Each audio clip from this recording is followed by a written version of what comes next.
Wadi Pairi Kand Podelam Wadi. When I see the plant withering, my heart withers. This is Sana. So at this point, Rishi Aurobindo said, we have to spread this light now to save the world. Vishwa Kalyan. For Vishwa Kalyan, Sanatan has to spread. For that, we have to be conscious of it. We have to be conscious of our responsibility. And anyone who is trying to eradicate it, anyone who is trying to do harm to it, we must realize their agenda is to break this country. Because the core strength of Bharat is Sanatan. Sanatan Utsava, just about 2 weeks back, on 8th, 9th and 10th of this month, the whole world celebrated Sanatan Utsava in Delhi when we had the G20 summit. Because G20 summit under Bharat's presidency was done with the full commitment to Sanatan values, Sanatan Dharma, Vasudhaiva Kutumbakam. What we say here in Tamil, Yadu Mure Yavani. Today, the world has begun celebrating Sanatana Dharma. And at this time, we all, the children of Bharat Mata, we have a special responsibility. A special responsibility to take it, not only to assimilate in our day-to-day life, our dharma towards ourselves, our dharma towards our family, our dharma towards our society, to our Rashtra, to eventually lead to our dharma towards the Vishwa Kalyan. And in this resurgence of Sanatana Dharma, our rishis, our sants, our saints, like Param Pujya Shri Vidyadhis Tirth Swamiji, they play a very, very significant role because they are the Margdarshan. We have, the rishis were all Margdarshan. They saw the path. In Bhagavad Gita it says, Mahajane yena gatena sapantha. So these great people, they saw the path for the rest of the humanity, for the rest of us to follow. This Sanatana Dharma, which doesn't have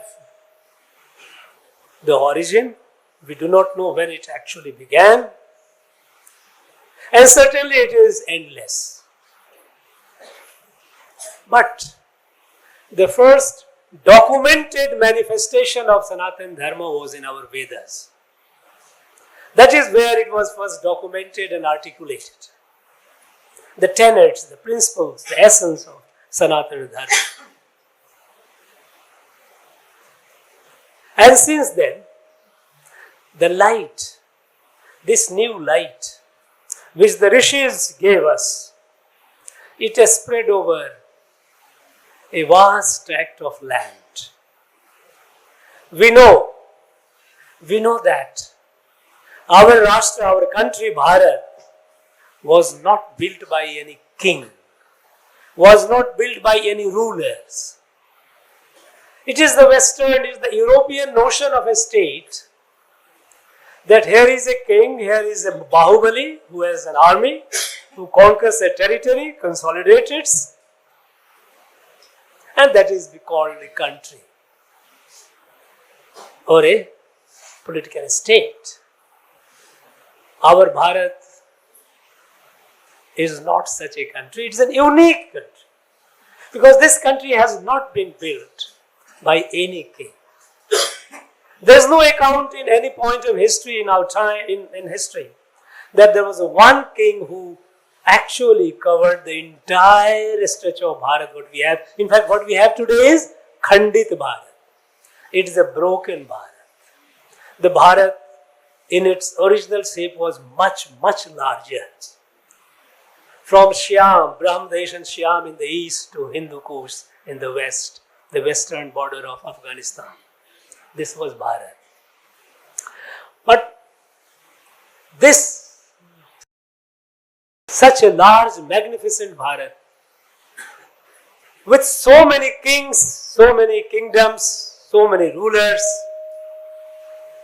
it was a Rashtra, where a person from one end did not feel the boundary of a state or a country, and he traveled, or she traveled to the other end of the country for doing tirtha.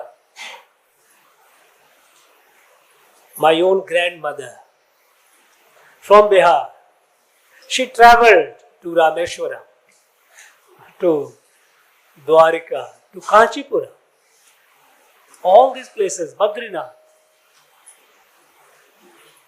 She passed through different areas, so many. She was not aware of she was passing through which kingdom. Unmindful. They were not relevant.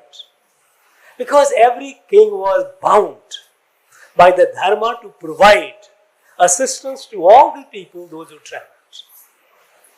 They had made facilities for the Tirtha Yatris, for the pilgrims to stay, rest and recuperate, have free meals. And they traveled. And it was a mandate in the lifetime. Sapta Tirtham, the concept that we had, and we have even today, it was the wish of every Bharatiya to accomplish it. Everybody didn't do it, couldn't do it, but it was a dream. So this country, this Bharat, cannot be understood with the European notion, the Western notion of a political state. And that is why some people, they ask, Mr. Governor, tell me, who was the ruler? I wonder, I say, look, you are asking a very wrong question. Perhaps you do not know Bharat.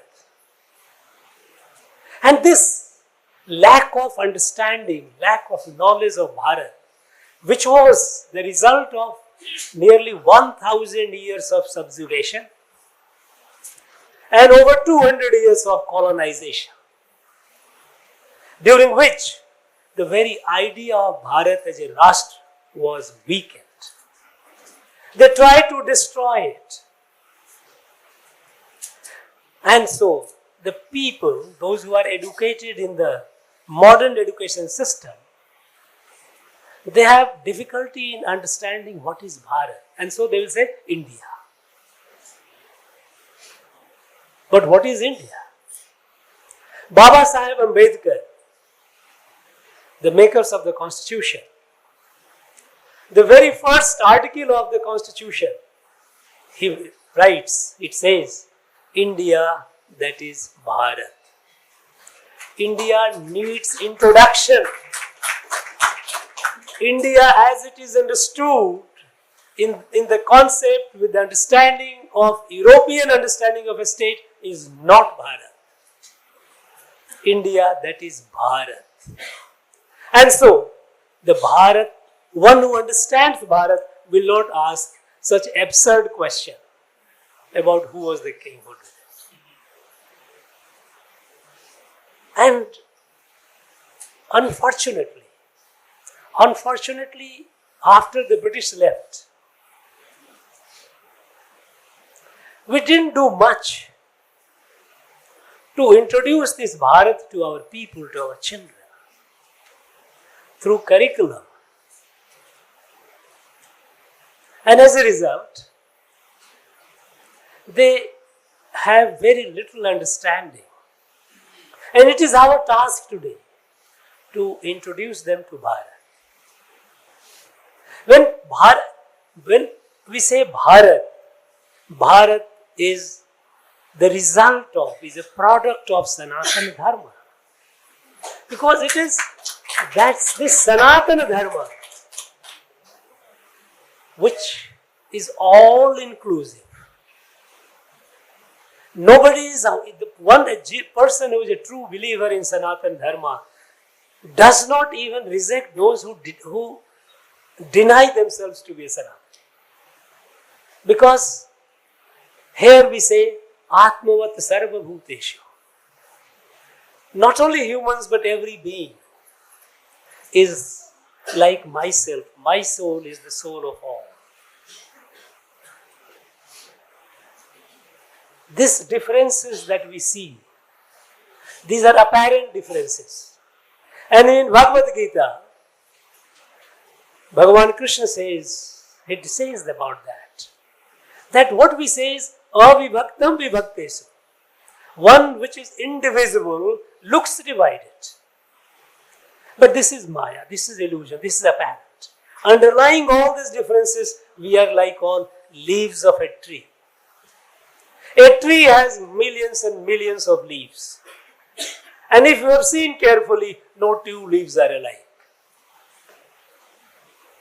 But beyond the tree, it has no existence. It is organically connected with the tree. And all the branches, no two branches are alike. What we have sampradayas in our Bharat. We have numerous sampradayas. I do not know how many. Somebody said 130. I am not very sure. If somebody tells there are 1,000 sampradayas, I will agree very humbly. Yes, there could be. Because after all, our Rishi says, Eko sada viprabhauda vadanti. So it's all right. You have your ways. So these sampradayas are like branches of that. While no two branches are alike, no two leaves are alike, they cannot, away from the roots, they have no existence, they will perish. And that root is Sanatana. And this drishti, this darshan of universal oneness, it has spread over the land, from the ocean to the Himalayas. The people of different regions, speaking different languages, with their differing food habits, living in different climates,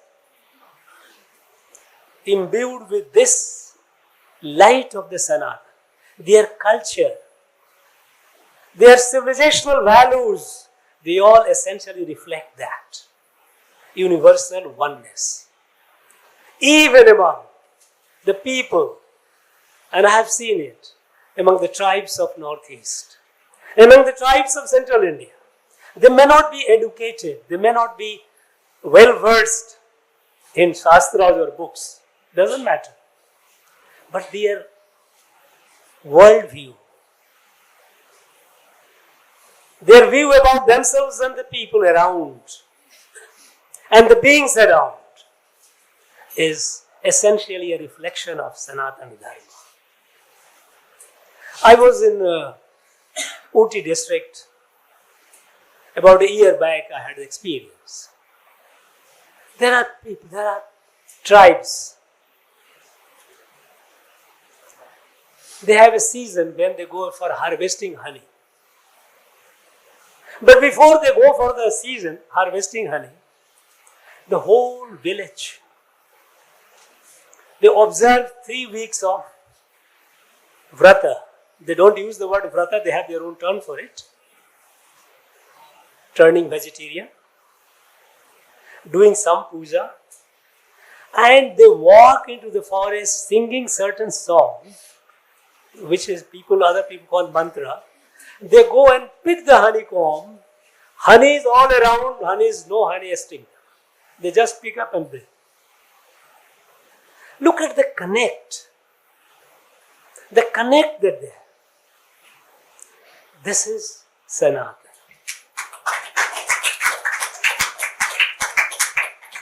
There is no discrimination. There is no distinction. Our Veda says, Te ajyeshtha akanishthas udvidho madhyamasi. There is no shrestha, there is no down. No upper, there is no lower, there is no middle. We are all equal.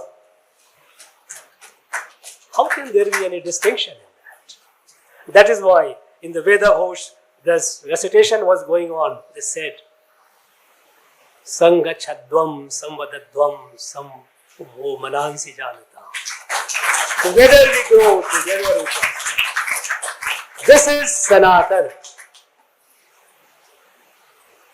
And this bhumi where we are today, Tamil Nadu, has been a very holy place where the Sanatana Dharma has prospered. Prospered during the period when the rest of Bharat was suffering the pangs of subjugation. And this Sanatana is present in over 100,000 inscriptions that we have in Tamil Nadu. Go to Uttar Meru in Chengalpet and see a stone inscription. Go and see Ennairam in Velupura and see the inscription. They are in the 9th century. The then king had established a Vedic college. Baduru. Go to Tirunelveli, Manur, a stone inscription. They tell you about Sanatana. They tell you about Vedas. They tell you about the values of Sanatana. There are over 100,000 inscriptions. And those who say that they will deny or eradicate Sanatana, go and destroy all these, if you can. It is in the DNA, it is in the sanskar. You cannot. People have tried. Many have tried. It is not. Thank you.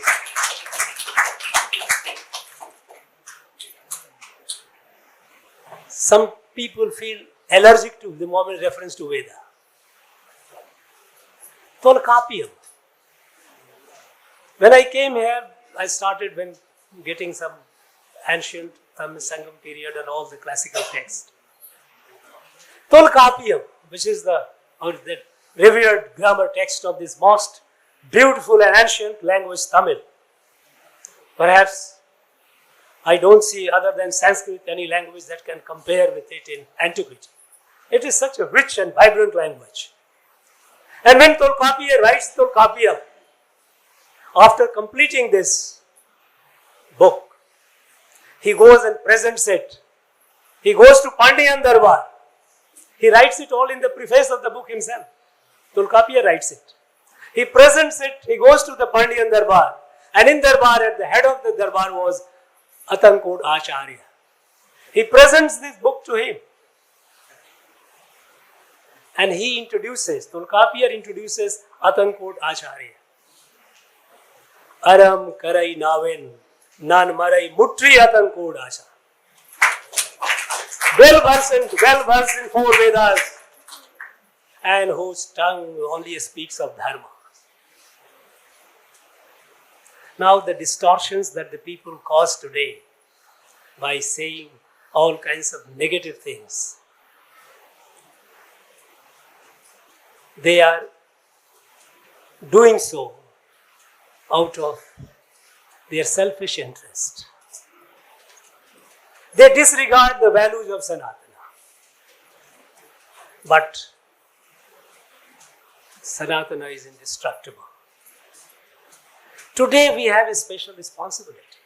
I said that 2 weeks back the world has celebrated Sanatana in G20 Leader Summit. It is to the credit of our national leadership, the Prime Minister, who understands, who is a true icon of Sanatana Dharma. He understands Bharat. And he framed the whole G20 entire approach in such a way that there was little room for conflict among the countries who otherwise keep fighting with each other. Imagine. All the 83 paras of the leaders' declaration, they all agreed. There was no room for disagreement. Because Sanatana doesn't have any room for any contradiction. We are all one. Contradictions are apparent. There is no inner contradiction. There is no true contradiction. At a time when the world is acknowledging Sanatana, we have a greater responsibility. And that responsibility we ought to have been discharging right from the day one of our independence. Unfortunately, we have lost a lot of time. When Bharat became independent, on the day, Rishi Aurobindo, one of the great sages of rishis of this great country, Bharat, he wrote it. He wrote his dream. You know, Rishi Aurobindo was well versed in the Vedas, Upanishad. He said, now the moment has come for Bharat. The moment has come for Bharat to discharge its divine obligation. He says that in the entire universe, Earth is the only planet which is evolutionary, where consciousness is in the process of evolution. Jad, Chetan, Jeev, Manushya. You keep evolving to the higher level, to the level to reach that consciousness, the divine consciousness, to be one with the divine. This evolutionary journey of consciousness is only on this planet Earth, nowhere else. And on this planet Earth, Bharat is the only country where this Sanatana light came several thousands years ago, that we are all one. Not only humans, but animals and plants. We are all one family, one kutumbam. In a conflicting world, to save this world from self-destruction, this light must prevail. This light that we are all one, it has been reflected. It is not only in our Vedas and Upanishads, but our rishis from time to time, they have articulated in their own way, in their own language. Today we are celebrating the 200th anniversary of a great saint of this land, holy land, Vallalar. Vallalar was known for his Jiva Karunyam, compassion to all beings. And Jiva was not limited to only humans and animals, because he said, Vadi paire kand podelam vadi. Where I see the plant withering, my heart withers. This is Sanatana. So at this point, Rishi Aurobindo said, we have to spread this light now to save the world. Vishwa Kalyan. For Vishwa Kalyan, Sanatana has to spread. For that, we have to be conscious of it. We have to be conscious of our responsibility. And anyone who is trying to eradicate it, anyone who is trying to do harm to it, we must realize their agenda is to break this country. Because the core strength of Bharat is Sanatana. So if you want to break this country, strike at the core.